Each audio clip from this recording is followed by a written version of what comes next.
किसी ने मेरे से ख्वाहिश ज़ाहिर करी कि मेरी शादी कराने में आप क्या मदद करेंगे।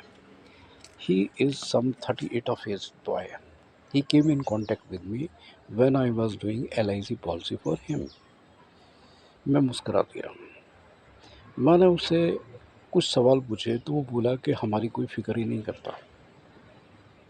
Who is caring? Who is bothering? Everybody is unconcerned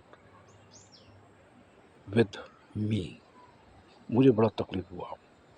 देखिए, खाने-पीने के अलावा भी तमन्नाएँ होती हैं, डिज़ायर्स होती हैं, ख्वाहिशें होती हैं, लॉन्गिंग्स होती हैं, चाहतें होती हैं। There is a saying, when there are desires, there are very less means. When there are means, desires are not there. I will repeat it. When there are desires, means are not there, and when means are there, desires are not there. बड़ी appropriate age थी, 22, 24, 26, that's all.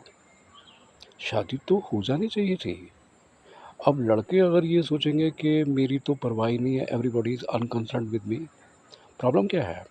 Problem है पैसा, पैसा, पैसा। Okay, मैं मान गया पैसा है प्रॉब्लम, लेकिन कहीं तो हमें बाँधना होगा।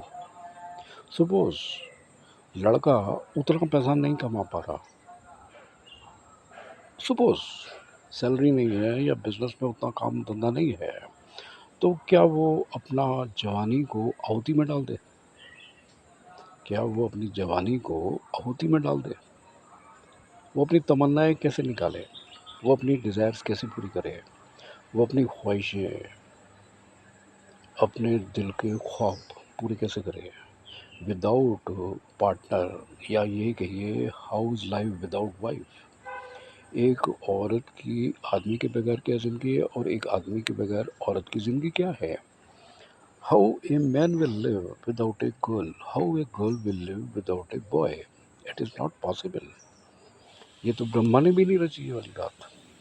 ऐसे में अगर एक लड़का जो मेरे कॉन्टैक्ट में आया, the young boy who wanted LIC policy, उसने अपनी बात आगे रखी कि nobody is concerned with me. घर में टीवी खुला है, घर में सभी फ़ोनों पे मशगूल हैं, मोबाइल पे उलझे हुए हैं। मुझे तो बड़ा ऑड लगा।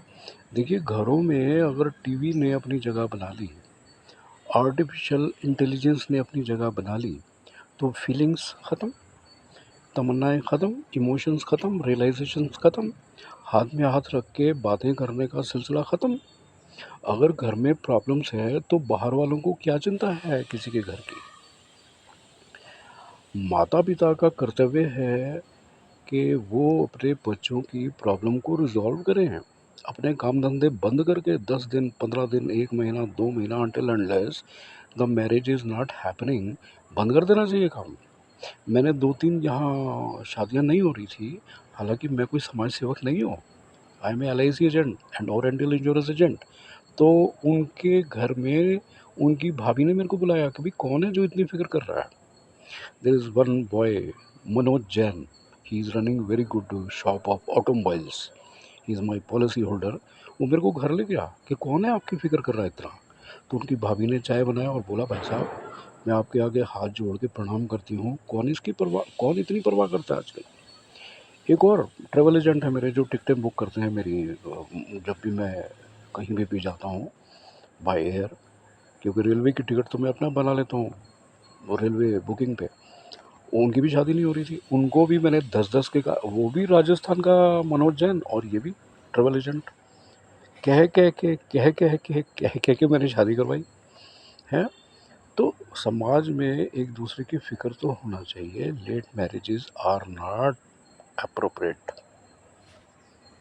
मेरे को सब्सक्राइब कर दीजिए और मेरे को लाइक कर दीजिए अगर मेरी बातें अच्छी लगी हैं, और मेरे को रिकमेंड भी करिए, मेरे वीडियोस आगे फॉरवर्ड करिए।